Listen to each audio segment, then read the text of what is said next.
오늘도 말씀을 깨닫는 은혜와 함께 하나님 나라를 누리는 복이 있기를 주님의 이름으로 축원합니다. 이스라엘 백성은 블레셋과의 전투 가운데 패배하자 이제 하나님의 언약궤를 앞장 세우며 나아갔죠. 그러나 소용이 없었어요. 하나님이 이미 그들을 떠났기 때문에 이 언약궤를 앞장 세워 나간다는 것이 아무 의미가 없었고 결국에는 블레셋에 더 크게 패하여 3만 명이 죽임을 당하는 큰 패배가 그들에게 주어졌죠. 그러니 이 패배 가운데 한 사람이 나와서 그 소식을 이스라엘 백성들에게 전하게 되어져요. 12절에 보면 당일에 어떤 베냐민 사람이 진영에서 달려나와 자기의 옷을 찢고 자기의 머리에 티끌을 덮어쓰고 실로에 이르니라. 옷을 찢고 머리에 티끌을 덮어쓰는 것, 이런 표현들이 성경에 종종 나오는데 이런 그들의 행위는 아주 큰 슬픔과 비통함을 나타내는 표현 중에 하나죠. 지금 실로까지 이들이 진을 쳤던 에베네셀에서 실로까지 거리가 약 35km예요. 전쟁에서 패하여 급히 도망하듯이 그가 이곳까지 와서 이 전쟁의 소식을 전하는데 얼마나 힘들었겠어요. 35km를 쉼 없이 아마 달려왔을 거예요. 정말 정신없이 도망하듯이 피해 왔는데 지금 옷을 찢고 머리에 티끌을 덮어 쓴다는 것, 이럴 정신과 경황이 어디 있어요. 그런데도 이렇게 한다는 건 정말 큰 비통함과 슬픔이 이들에게 덮쳤다라는 것을 보여주고 있는 거죠. 그리고선 엘리는 이때에 그가 이를 때 13절에 보면 길옆 자기의 의자에 앉아 기다리며 그의 마음이 하나님의 궤로 말미암아 떨릴 즈음이라. 그가 길가의 의자에 앉아 있었는데 그의 마음이 떨려요. 무엇 때문에 떨려요? 하나님의 궤로 말미암아 떨린다라는 거죠. 하나님의 궤를 앞장 세우고 나아갔을 때 그들은, 이스라엘 백성은 크게 환호했어요. 언약궤가 들어온다고 환호했어요. 그런데 반대로 엘리는 그것 때문에 오히려 떨고 있어요. 그러니까 이 엘리는 아예 그냥 무지하고 악하고 이런 사람은 아니었어요. 뒤에 보면 그가 몇 세에 죽게 되냐면 15절에 98세에 죽었다라는 것을 보여주는데, 근데 그가 그 98세가 될 때까지 사사로 몇 년을 있었어요? 40년간. 18절에는 그가 이스라엘의 사사가 된 지 40년이었더라. 그러니까 그는 그냥 대제사장으로만 있었던 것이 아니라 사사로 40년간 있었어요. 사사는 하나님께서 특별하게 구별하여 하나님의 구원을 베풀게 하신 사람들이죠. 그러니까 그가 40년 동안 있는 동안에 이 블레셋의 압제를 받지 않고 이스라엘이 비교적 평화롭고 안정적으로 살아왔어요. 그러므로 이 엘리가 그냥 본래부터 악하거나 불의하거나 아주 영적으로 무지하거나 어둡거나 한 사람은 아니었다는 거죠. 그래서 앞에서도 사무엘상이 시작할 때 엘리는 한나가 아들이 없어 그 비통함 속에 기도할 때 하나님의 응답을 그에게 전했던 자였고, 또 사무엘을 부르실 때에 하나님께서 부르시는 것을 그가 알고 그에게 그 모든 것을 어떻게 대처해야 되는지를 알려주었던 사람이에요. 그리고 하나님께서 사무엘에게 이제 엘리 집안에 대해서 심판을 전하시고, 사무엘에게 하나님께서 말씀하신 것을 가감없이 그에게 전하라고 말하죠. 그리고 하나님의 심판의 말을 듣고 그는 어떻게 했어요?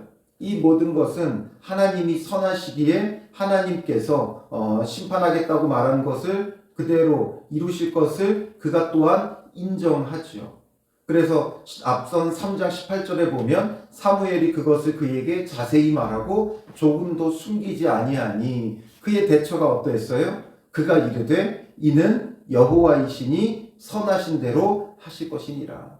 하나님의 심판도 하나님의 선하심 가운데 있다는 것을 인정하는 자였어요. 그러니 그는 이 언약궤를 앞장 세우고 나아간다는 것이 옳지 못하다는 것을 알았던 거죠. 그래서 이것으로 인해 떨리면서도 그 아들들이 범죄하는 것을 금하지 않은 것처럼 또 이때에도 언약궤를 앞장 세우고 나가는 것을 금하지 못했어요. 그러니 그는 떨고 있었고, 그래서 그 사람이 이제 성읍에 와서 이제 그 전쟁의 소식을 전하니까 온 성읍이 부르짖어요. 엘리도 그 부르짖는 소리를 듣고 이제 뭔가 큰 난리가 났구나 염려하며 이 떠드는 소리가 어찌 됨이냐 하면서 그 사람이 빨리 가서 엘리에게 말하는데, 16절에 보면 그 사람이 엘리에게 말하되 나는 진중에서 나온 자라 내가 오늘 진중에서 도망하여 왔나이다. 그러니까 엘리가 뭐라 그래요? 내 아들아, 일이 어떻게 되었느냐? 그러니 소식을 전하는 자가 대답하여 이르되 이제 그들에게 벌어진 일들을 네 가지를 명확하게 전하죠. 첫 번째는 뭐예요? 이스라엘이 블레셋 사람들 앞에서 도망하였고 전쟁에서 패했다라는 거죠. 두 번째는 백성 중에는 큰 살육이 있었고 전쟁으로 패한 것뿐만 아니라 큰 살육, 그러니 3만 명이 죽었죠. 그리고 세 번째로 당신의 두 아들 홈니와 비느하스도 죽임을 당하였고 홈니와 비느하스도 죽임을 당했다. 그리고 네 번째로 하나님의 궤는 빼앗겼나이다. 정말 심각한 건 바로 하나님의 궤를 빼앗겼다는 거죠. 두 아들이 죽임당하는 것도 크게 그에게 슬픔이고 하나님의 징계고 심판이었죠.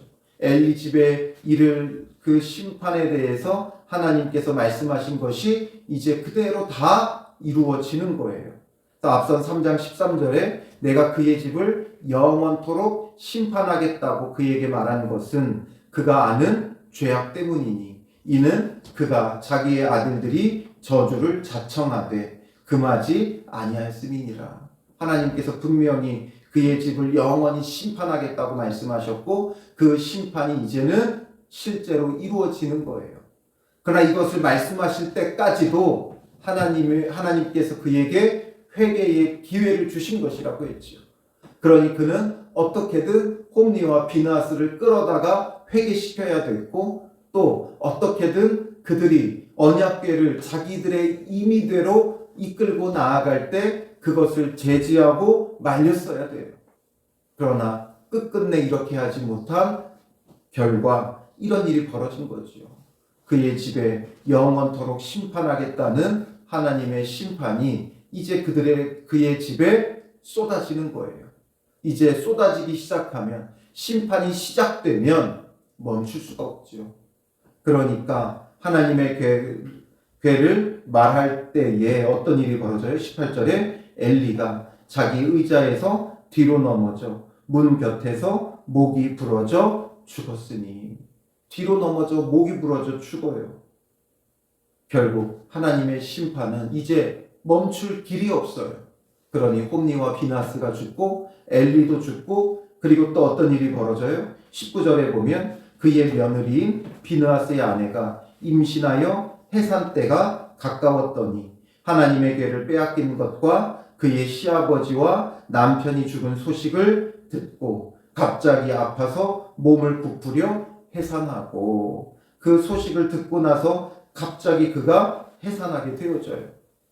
그러니 20절에 죽어갈 때에 곁에서 있던 여인들이 그에게 이르되, 죽어갈 때에, 그러니까 이 여인도 엘리의 며느리도 이 아이를 출산하며 죽게 되어지는 거예요. 그러면서 그 주변에 있던 여인들, 그 출산을 돕던 여인들이 뭐라 그래요? 두려워하지 말라. 내가 아들을 낳았다 하되, 두려워하지 마라. 아들을 낳았다.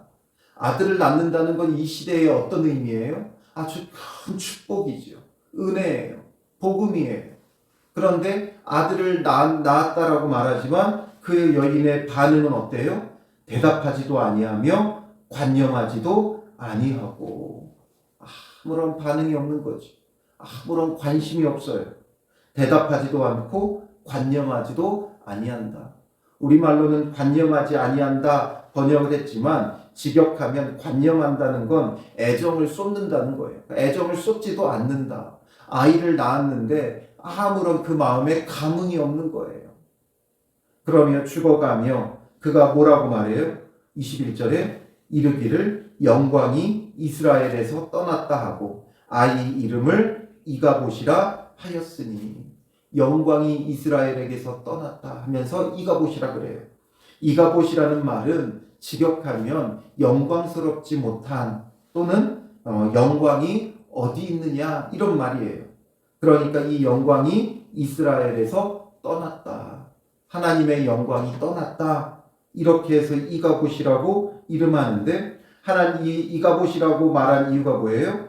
하나님의 괴가 빼앗겼고 그의 시아버지와 남편이 죽었기 때문이며 하나님의 또 이르기를 하나님의 괴를 빼앗겼으므로 영광이 이스라엘에서 떠났다 하였더라.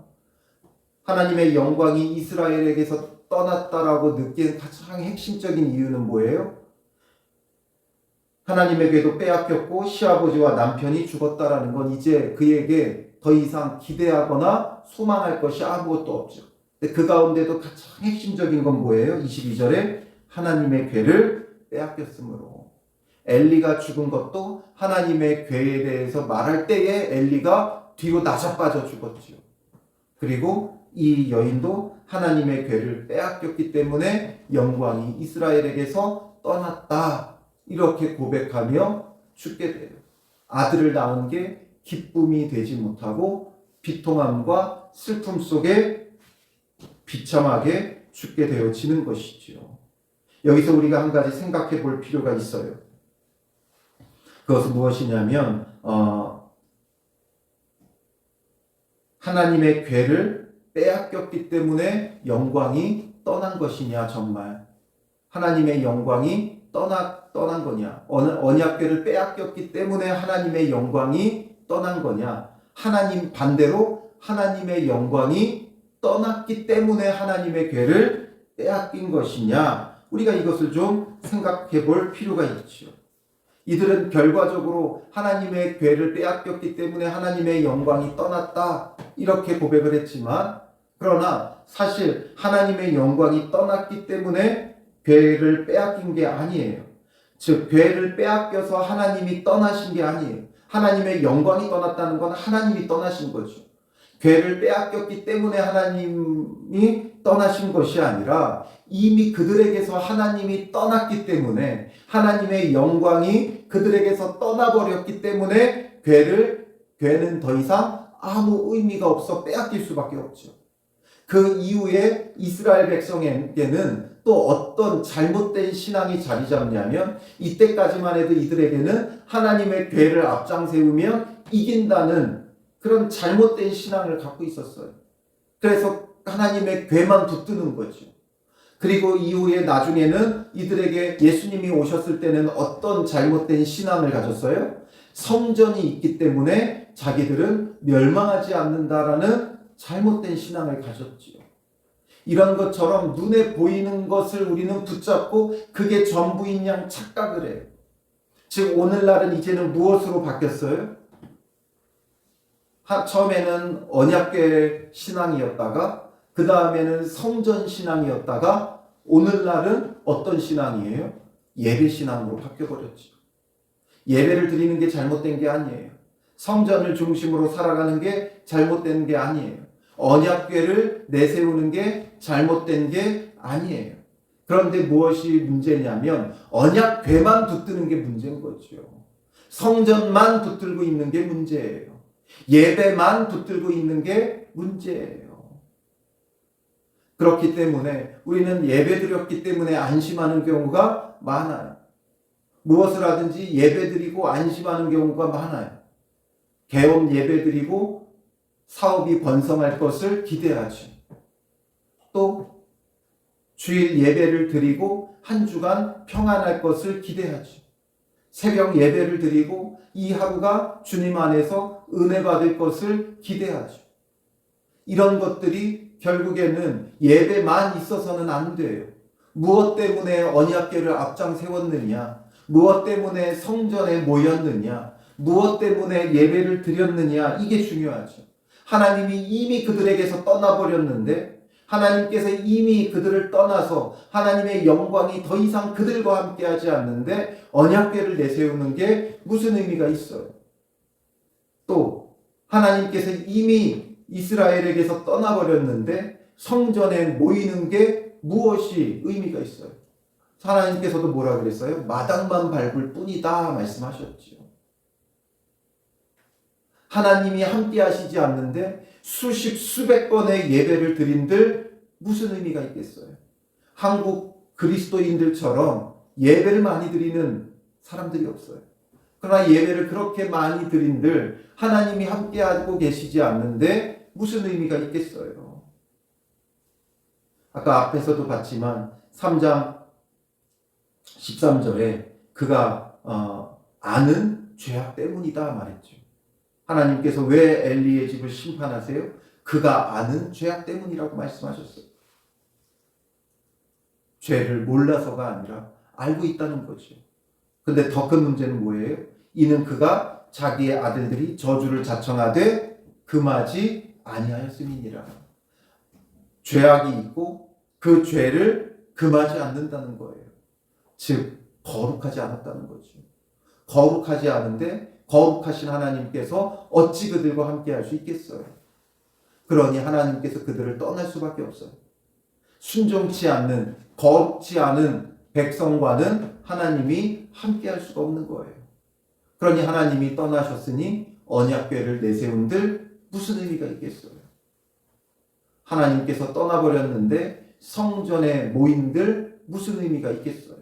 아무리 크고 위엄 있고 화려한 성전이 있다 한들 그게 무슨 의미가 있겠어요? 또 오늘 우리도 말씀대로 살지 않는데 뻔히 죄를 알면서도 온전히 회개하지 못하고 그 죄를 끊어내지 못하는데 수십 수백 번의 예배를 드린들 무슨 의미가 있겠어요? 이건 다 뭐라 그랬어요? 미신적 행위가 될 수밖에 없다 그랬죠. 예배 드렸으니까 잘 될 것이다. 기도했으니까 하나님이 응답하실 것이다. 성경 읽으니까 잘 될 것이다. 다 헛된 거예요. 다 미신적 신앙에 불과한 거예요. 누가 이렇게 해서 하나님의 은혜를 입었다고 하니까 그 은혜를 입기 위한 미신적 행위죠. 그러니 오늘 우리에게 정말 중요한 주제는 무엇이냐면 거룩이에요. 우리가 거룩하지 않은데 어떻게 하나님이 함께 할 수 있고, 거룩하지 않은 자가 드리는 예배를 하나님이 어찌 받을 수 있고, 거룩하지 않은 자가 말씀을 읽은들 순종할 리가 없지요. 기도한들 무슨 의미가 있어요? 봉사를 한들 무슨 의미가 있어요? 헌금을 한들 그게 무슨 의미가 있어요? 그러니 결국에는 하나님의 영광이 떠났다라는 것을 깨닫게 되는 거죠. 하나님의 영광이 떠나서 하나님의 궤를 빼앗긴 게 아니라 하나님의 궤를 빼앗김으로써 하나님의 영광이 그들에게서 떠났다는 게 뭐가 되는 거예요? 분명하게 밝히 드러나게 되는 거지요. 그러니 우리의 신앙이 어떤 것을 바라봐야 됩니까? 우리의 신앙 생활로 안심하면 안 돼요. 신앙 생활로 우리가 바른 믿음 가운데 있다고 생각하면 안 돼요. 철저히 말씀을 듣고 그 말씀을 따라 회개하고 순종하여 거룩함의 열매가 있어야 돼요. 거룩함의 열매가 없다는 건 결국 그 신앙이 병들었다는 거예요. 우리의 신앙이 병들었다는 것을 우리는 깨달아야 돼요. 그래서 이제는 예배가 중요한 게 아니라 말씀 앞에 회개하고 돌이키며 구원받고 거룩함의 열매를 맺는 거예요. 우리가 진정으로 회개하고 돌이킬 때 하나님의 구원을 온전히 깨닫죠. 그러면 이게 정말 하나님의 구원이구나. 하나님의 영광이구나. 그러므로 우리가 뭐 하게 되어 있어요? 이 구원의 하나님을 예배하는 것이지요. 우리가 설교 듣고 은혜 받고 감동받으려고 예배하면 결국에는 이게 뭐예요? 자기를 위한 미신적 행위죠. 내가 위로받고 싶고 내가 안심하고 싶고 내가 감동받고 싶고 그런 것이 결국에는 참된 예배가 될 수가 없어요. 내가 회개하고 돌이켜 하나님께서 예수 그리스도를 통해 주신 그 구원이 우리 안에 충만할 때 그 은혜를 감사하고 찬양하고 예배할 때 이것이 온전한 예배가 되는 것이지요. 예배만 있는 신앙생활이 되지 말고 온전한 예배, 하나님의 구원을 누릴 수 있는 그런 거룩한 믿음의 사람이 되어야 한다는 거예요. 그래서 우리는 오늘 주님 앞에 어떤가? 하나님이 나와 함께 하시는 거룩한 자인가? 아니면 하나님의 영광이 떠나버린 여러 가지 종교 행위, 미신적 행위만 가득한 신앙생활은 아닌가? 우리 자신을 점검하고 주님 앞으로 올바르게 나아가는 주님의 영광이 충만한 믿음의 사람들이 되시기를 주님의 이름으로 축원합니다. 기도하겠습니다.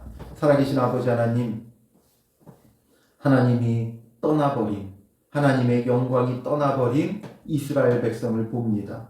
하나님의 심판 가운데 있을 수밖에 없고 하나님의 궤를 앞장 세우고 나아가도 빼앗길 수밖에 없는 이들의 모습을 보게 됩니다. 주님, 오늘 우리는 또한 이렇지 않은지 우리 자신을 돌아봅니다.